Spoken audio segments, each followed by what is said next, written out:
अस्सलाम वालेकुम students, learner, friends. हम अपने चैनल जाफर्स बायोलॉजी पे अपना नया टॉपिक शुरू करने जा रहे हैं और वो टॉपिक है जनाब इकोलॉजी के अबाउट। इकोलॉजी के रेलेवेंट है और इकोलॉजी के अबाउट हमने क्या बात करना है जनाब। पहले हम बात करने जा रहे हैं पॉपुलेशन के अबाउट कि पॉपुलेशन कहते किसे हैं। इससे पहले कि हम बात करें कि पॉपुलेशन क्या कहलाई जाती है, तो पॉपुलेशन से पहले जो इसका छोटा यूनिट है उसके अबाउट बात करते हैं। वो क्या है जनाब? स्पीशी। स्पीशी किसे कहते हैं? स्पीशी क्या है? स्पीशी एक ग्रुप ऑफ ऑर्गेनिज्म है। ऑर्गेनिजम्स का वो छोटा ग्रुप है जो कि आपस में इंटरब्रीड भी करता है, एक जगह पे रहता है, इंटरब्रीड करता है और इंटरब्रीड करने के बाद वो ऐसी जनरेशन को जन्म देता है जो कि उस तरह की अपने पेरेंट्स की तरह की फर्टाइल ऑफस्प्रिंग रखता है, जो कि फर्टाइल ऑफस्प्रिंग है, मतलब वो भी आगे जो है रिप्रोड्यूस करने की सलाहियत रखता हो, उसे स्पीशी कहते हैं। अब मुख्तलिफ स्पीशीज जो है वो एक एनवायरनमेंट में पाई जाती है। एनवायरनमेंट क्या है? अगर हम किसी एक ऑर्गेनिज्म की बात करते हैं तो कोई भी ऑर्गेनिज्म जो जिस जगह मौजूद है उसके गिर्द उसकी पाई जाने वाली तमाम तर लिविंग थिंग्स और नॉन लिविंग थिंग्स, मतलब लिविंग थिंग्स अगर हम बात कर रहे हैं तो देन हम बायोटिक फैक्टर्स की बात कर रहे हैं, और अगर हम नॉन लिविंग थिंग्स की बात कर रहे हैं तो एबायोटिक फैक्टर्स की बात कर रहे हैं। तो बायोटिक फैक्टर्स हूं उसके गिर्द, उस एक ऑर्गेनिज्म के गिर्द जिसको हम मान रहे हैं, जिसको हम स्टैंडर्ड मान रहे हैं, जिसको हम एक यूनिट के तौर पे मान रहे हैं, उस स्टैंडर्ड माने जाने वाले ऑर्गेनिज्म के गिर्द, उस ऑर्गेनिज्म के गिर्द पाए जाने वाले तमाम तर लिविंग और नॉन लिविंग ऑर्गेनिज्म जो हैं वो उसका एनवायरनमेंट है। वो क्या है? उसका एनवायरनमेंट है। अब वो स्पीशी, वो ऑर्गेनिज्म जो एक एनवायरनमेंट में किसी जगह पे, वो एनवायरनमेंट कोई भी हो सकता है, एक्वेटिक भी हो सकता है, वो एनवायरनमेंट टेरेस्ट्रियल भी हो सकता है, वो एनवायरनमेंट डेजर्टिक भी हो सकता है, जैसा भी एनवायरनमेंट हो, वो एनवायरनमेंट हिली एरियाज भी हो सकते हैं, वो एनवायरनमेंट एक फॉरेस्ट का भी हो सकता है, जो भी एनवायरनमेंट हो, वो ऑर्गेनिज्म, ग्रुप ऑफ ऑर्गेनिज्म जिस एनवायरनमेंट में रहते हैं वो एनवायरनमेंट उनका हैबिटेट कहलाता है। वो एनवायरनमेंट क्या कहलाता है? हैबिटेट कहलाता है। अब उस मुतलका हैबिटेट में, उस मुतलका मस्कन में, हैबिटेट में क्या है? वो ऑर्गेनिजम्स जो पाए जाते हैं, वो स्पीशी के अरकान जो वहां पे पाए जाते हैं, वो मखसूस स्पीशी के अरकान जो वहां पे पाए जाते हैं। अब क्योंकि हम पैरामीटर ले रहे हैं ना, हम किसी एक स्पीशी को मेजर करने जा रहे हैं, उस स्पीशी को काउंट करने जा रहे हैं, तो हम दूसरों को काउंट नहीं करेंगे, हम जिसकी पॉपुलेशन चेक करने जा रहे हैं उसी को काउंट करेंगे। तो एक मखसूस स्पीशी जो एक मखसूस एरिया में पाई जाती है, एक मखसूस हैबिटेट में पाई जाती है, उस स्पीशी को, उसके अरकान को जब एक मखसूस वक्त पर, एक मखसूस टाइम, एक मखसूस जगह, एक मखसूस टाइम पर, उस एक मखसूस एनवायरनमेंट में, मखसूस जो है वो साइट में, मखसूस जगह पर उस स्पीशी के अरकान जो पाए जाते होंगे वो उस वक्त की, उस जगह की, उस स्पीशी की पॉपुलेशन है। फर्ज किया हम क्या करना चाहते हैं, फॉर एग्जाम्पल हम ये कहते हैं कि जनाब हमने कोई एक जगह ली, हम किसी एक सिटी की नाम ले लेते हैं, कोई भी एक सिटी ले लेते हैं, कोई भी एक सिटी डिसाइड करते हैं। तो हमने किसी एक सिटी को डिसाइड कर लिया, ठीक है, और उसके बाद हमने किसी एक स्पीशी को ले लिया। हम फर्ज किया जो है वो पैरट को ले लेते हैं, पैरट की कोई एक स्पीशी जो है उसको डिसाइड कर लेते हैं, ठीक है। एक सिटी को ले लिया हमने, एक स्पीशी को डिसाइड कर लिया, और तीसरा फैक्टर जो हमने वो डिसाइड करना है वो क्या है? ये वन पहला फैक्टर हो गया, ये दूसरा और ये तीसरा। या तीसरा फैक्टर हमने क्या डिसाइड करना है कि एक मखसूस जो है वो टाइम लेना है कि हम किस वक्त पर, किस टाइम पर हमने कौन सा टाइम लिया।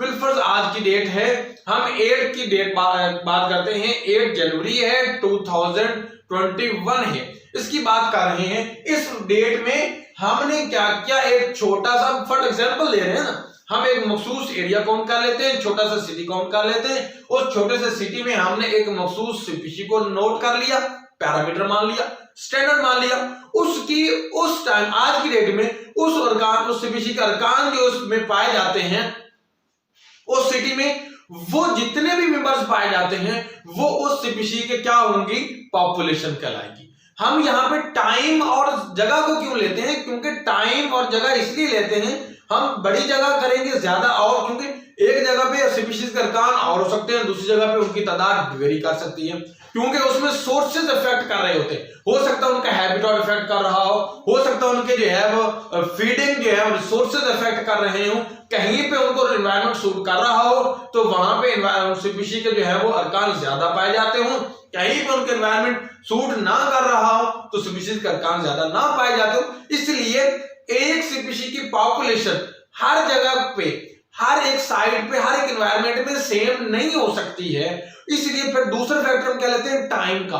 टाइम का इसलिए फैक्टर लेते हैं क्योंकि अगर एक वक्त में हमने सीपीसी के अर्कान को काउंट किया, हो सकता है आने वाले दिनों में, आने वाले वक्त में कोई ऐसा फैक्टर आए कि उनकी डिक्लाइन हो जाए, अचानक से बहुत ज्यादा उनकी डेथ हो सकती है, या फिर उनका बर्थ रेट जो है वो उनकी डेथ रेट से बढ़ सकता है।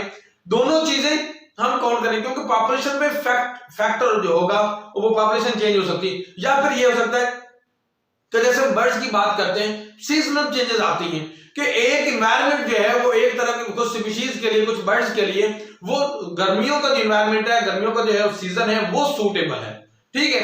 तो वो जो है वो सर्दी, जब शदीद सर्दी आएगी तो वो वहां से माइग्रेट करेंगे, वो किसी और एनवायरनमेंट में जाएंगे, वहां पे जाएंगे जहां पे उनको जो है वो एनवायरमेंटल फैक्टर जो है वो, टेम्परेचर फैक्टर जो है वो नॉर्मल कंडीशन में मुयसर आएगा, वो वहां पे जाएंगे, ठीक है। अगर वो किसी ऐसे सीजन में कहां पे रहते हैं जहां पे उनको शदीद गर्मी बर्दाश्त नहीं होती, तो जब वो शदीद गर्मी आएगी उस सीजन में, वहां पे एनवायरनमेंट में वो माइग्रेट करेंगे वहां पे जहां पे नॉर्मल टेम्परेचर होगा, जहां पे ठंड होगी, क्योंकि वहां पे नॉर्मल टेम्परेचर होगा, वो वहां पे रहेंगे। मतलब ये कि वो विजिटिंग साइट्स करते हैं, वो साइट्स को विजिट कर सकते हैं, ठीक है, एनवायरनमेंट के हिसाब से।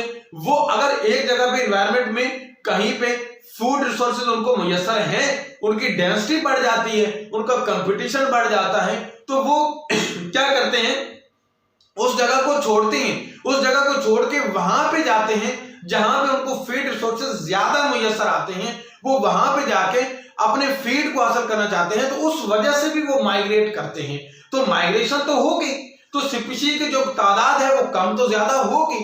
इसीलिए हम क्या करते हैं कि हमें क्या चीज है, वो टाइम को मद्देनजर रखना होता है, हमें साइट को मद्देनजर रखना होता है, प्लेस को मद्देनजर रखना होता है, सीपीसी को मद्देनजर रखना होता है। यही वजह है कि किसी सीपीसी की पॉपुलेशन जो है वो हम 3 फैक्टर्स की बुनियाद पे ही काउंट कर सकते हैं। अब वो वहां पे जो पॉपुलेशन पाई जाती है, अब एक एनवायरनमेंट में भाई एक ही स्पीशीज तो नहीं पाई जाती, मुख्तलिफ स्पीशीज पाई जाती हैं। अब उन स्पीशीज का आपस में इंटरेक्शन भी है, वो एक दूसरे के साथ उनका ताल्लुक भी है। अब वो पॉपुलेशन जो है जिस एनवायरनमेंट में पाई जाती है वहां पे वो कुछ रिलेशंस बनाती है। अब 2 तरह के रिलेशन हो सकते हैं, एक वो जो इंट्रास्पेसिफिक रिलेशन हो सकता है, क्या है, एक इंट्रास्पेसिफिक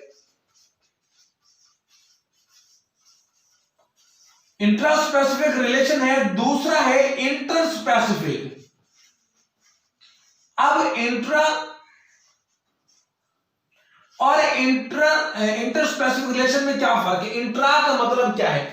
इंट्रा है विद इन सीपीसी, एक सीपीसी के अंदर, एक सीपीसी के अर्कान के माबैन, एक सीपीसी के मेंबर्स के दरमियान जो रिलेशनशिप पाया जाता है, जो रिलेशन पाया जाता है, जो इंटरेक्शन पाया जाता है, चाहे वो फूड के हवाले से हो सकता है, वो चाहे शेल्टर के हवाले से हो सकता है, वो जिस हवाले से भी हो, जब वो एक सीपीसी के मेंबरान के दरमियान पाया जाता है तो वो इंट्रास्पेसिफिक रिलेशन होता है, इंटरेक्शन होता है। मगर जब कि एक सीपीसी के अरकान के माबैन और किसी दूसरी सीपीसी के, 2 मुखालिफ सीपीसी के अरकान के माबैन को इंटरेक्शन पाया जाता है, तो वो जो 2 सीपीसी के अरकान के माबैन इंटरेक्शन पाया जाता है उसको हम क्या कहते हैं?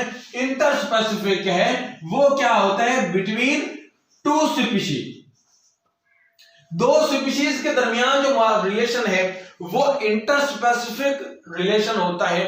अब यहां पे अगर हम बात करते हैं इंटरस्पेसिफिक रिलेशन की बात करने जा रहे हैं, जो कि हमारा टॉपिक भी ये था, इसमें सिम्बायोसिस की बात करते हैं। किसकी बात करते हैं? सिम्बायोसिस की बात करते हैं कि सिम्बायोसिस में एक अर्कान, एक स्पीशीज का रुकन जो है वो किसी दूसरी स्पीशीज के रुकन के साथ, मेंबर के साथ एक इंटरेक्शन काम करता है। वो फीड के हिसाब से भी हो सकता है, वो उसकी मतलब खुराक के हिसाब से भी हो सकता है, वो वहां से शेल्टर ले भी सकता है, दे भी सकता है, ठीक है। और वो खुराक अपनी मर्जी से उससे ले या दे या उसको नुकसान पहुंचा के ले, दोनों सूरतें हो सकती हैं। वो उसको अपनी मर्जी के हिसाब से खुराक दे या ले, या उसको जो है वो बगैर उसकी रजा के उसको जो है वो खुराक दे या दे ले। तो दोनों कंडीशन में, या फिर वो शेल्टर की कंडीशन में, या फिर कोई इकोलॉजिकली एनवायरमेंटल कंडीशन में उसको जो है वो हेल्प आउट कर सकता है। तो रिलेशंस हो सकते हैं दो स्पीशीज के अरकान के माबैन। तो ऐसा रिलेशन जो दो स्पीशीज के अरकान के माबैन होता है, जिसमें सिम्बायोसिस वगैरह भी होती है, और जो है वो उसका प्रे और प्रेडेटर रिलेशनशिप भी होता है। तो वो दोनों रिलेशन होते हैं। कौन कौन सी मैंने बात की? सिम्बायोसिस की भी बात की, ठीक है। उसके बाद मैंने किसकी बात की है? सिम्बायोसिस के बाद मैंने बात की प्रे प्रेडेटर रिलेशनशिप की। अब हम आगे बताएंगे कि जनाब प्रे प्रेडेटर रिलेशनशिप कैसा है और सिम्बायोसिस क्या है। लेकिन यहां पे जनाब हम इसकी बात करेंगे कि ये जो दो रिलेशन जो जनाब दो स्पीशीज के माबैन पाया जाता है, दो स्पीशीज के माबैन के अरकान पाया जाता है, वो इंटरस्पेसिफिक है। और जो एक स्पीशीज के दरमियान पाया जाता है वो इंट्रास्पेसिफिक होता है। अब इंटरस्पेसिफिक जो है वो प्रेडेटर हो सकता है, कोई किसी का शिकार करके भी खा सकता है, जैसे शेर बकरी का शिकार करके खा जाता है, ठीक है। या सिम्बायोसिस में फायदा हो भी सकता है, नहीं भी हो सकता। जैसे कि बैक्टीरिया जो है लिग्मिनस प्लांट्स की रूट में, उनके नोड्यूल्स में रहते हैं, और वो वहां पे नाइट्रोजन को हवा से लेके फिक्स करते हैं, उसको अमाइनो एसिड में कन्वर्ट वगैरह करते हैं। उनको अब प्लांट को बदले में क्या है? फर्टिलिटी, उनको न्यूट्रिएंट्स मिल रहे हैं, नाइट्रोजन मिल रही है। और बैक्टीरिया को क्या मिल रहा है? प्रोटेक्शन मिल रही है। बैक्टीरिया को क्या मिल रहा है? शेल्टर मिल रही है, खुराक मिल रही है। तो जनाब हम नेक्स्ट लेक्चर में बात करते हैं मजीद इन इंटरस्पेसिफिक रिलेशंस पे।